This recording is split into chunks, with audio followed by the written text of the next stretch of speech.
इथे आता आपण 2 बटाटे घेतले. आता आपण सगळ्यात आधी बटाटे उकडून घेऊया. आपण बटाट्याची भाजी आणि पुरी बनवणार आहोत.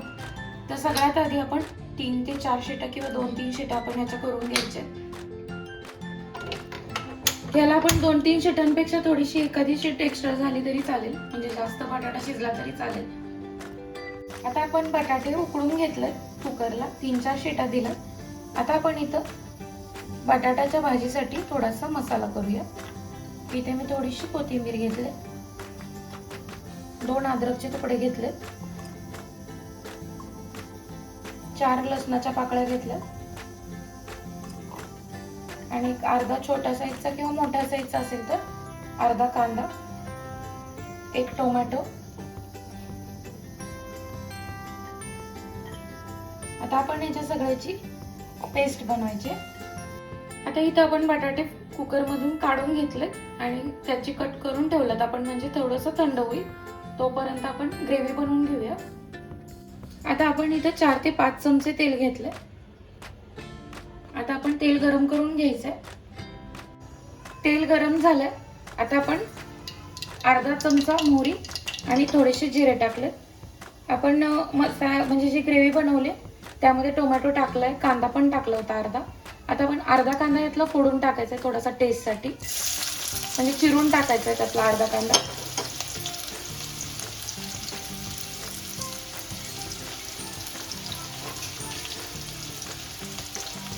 आता हा कांदा आपण एकदम ब्राऊन कलरवर, तांबूस रंगावर भाजून घ्यायचा आहे.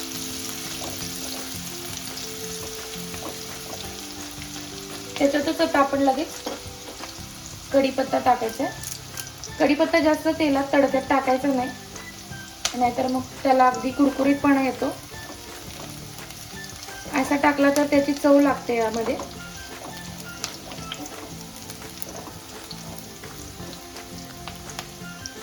आता आपण जी पेस्ट केली ती ह्याच्यात कांदा भाजत आल्यानंतर टाकायची आहे. आणि ही जी पेस्ट आहे ती आपण अगदी व्यवस्थित तेल सुटूपर्यंत भाजून घ्यायची, कारण सगळ्यात आधी आपण कच्चा मसालाच बारीक केलाय. तर आता आपण हे भाजून घेऊया तेलामध्ये.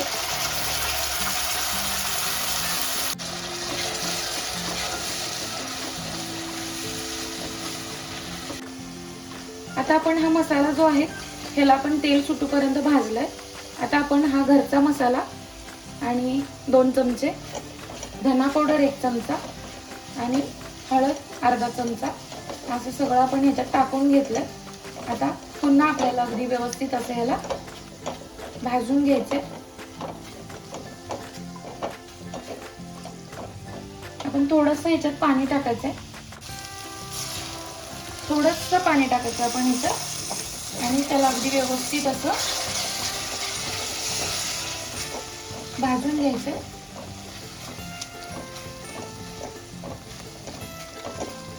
आपण हे बटाटे सोलून घेतले. त्याचे तुम्ही मोठे किंवा छोटे काप केले तरी चालतील, कारण थोडासा हा आपण भाजीत बटाटा एकदम असा स्मॅश करणार आहे, म्हणजे पातळ भाजी करायची आपण. तर पुरी भाजी बरोबर जशी बटाट्याची भाजी असती तशी करायची आहे, त्यामुळे तुम्ही एकदम बारीक चिरला तरी चालेल. आता आपण हा बटाटा तो ह्यामध्ये टाकून द्यायचा.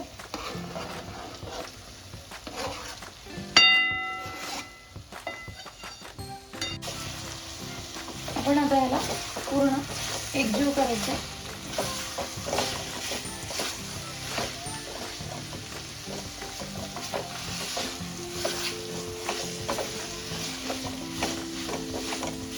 आता एकत्र झाल्यानंतर आपण ह्याच्यामध्ये 2 ते 3 वाट्या पाणी टाकायचं.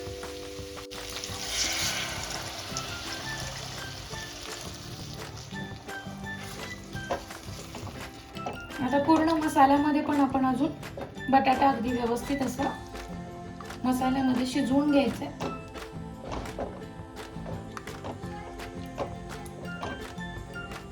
आता आपण याच्यात चवीनुसार मीठ टाकायचंय आणि पूर्ण अगदी व्यवस्थित असं शिजवून घ्यायचंय. आता आपण भाजी शिजूपर्यंत अगदी व्यवस्थित आपण पुरीचं पीठ मळून घेऊया. इथे 2 वाटी मैदा घेतला आपण, त्याच्यात चवीनुसार मीठ टाकायचंय आणि थोडंसं त्याच्यात चमचाभर तेल टाकायचंय.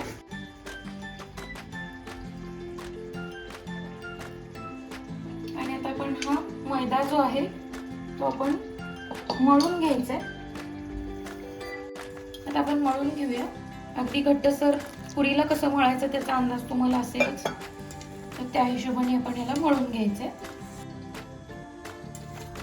आता आपलं मैद्याचं जे पीठ आहे पुरीसाठी ते मळून झालंय. आपण याला थोडंसं एक 10-20 मिनिटं किंवा अर्धा तास, 5-10 मिनिटं सुद्धा ठेवलं तरी चालेल. अगदी व्यवस्थित मळलं तर 5 मिनिटातच तुम्ही पुऱ्या करायला घेतलात तरी चालतील.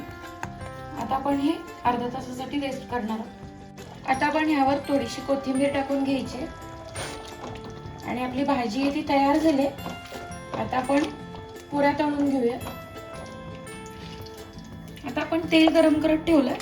आता छोटे छोटे गोळे करून आपण पुऱ्या लाटून घेऊया.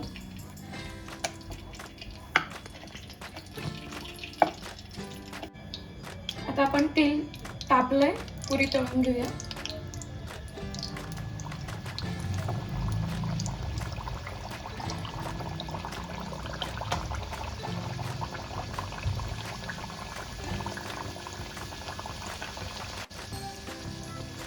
आपण आता बाकीच्या पुऱ्या पण अशाच थोड्याशा तांबूस रंगावर भाजून घेणार आहे, तळून घेणार आहे. जास्त पण आपल्याला काळपट करायचं नाहीये, थोडासा ब्राऊन कलर करायचा.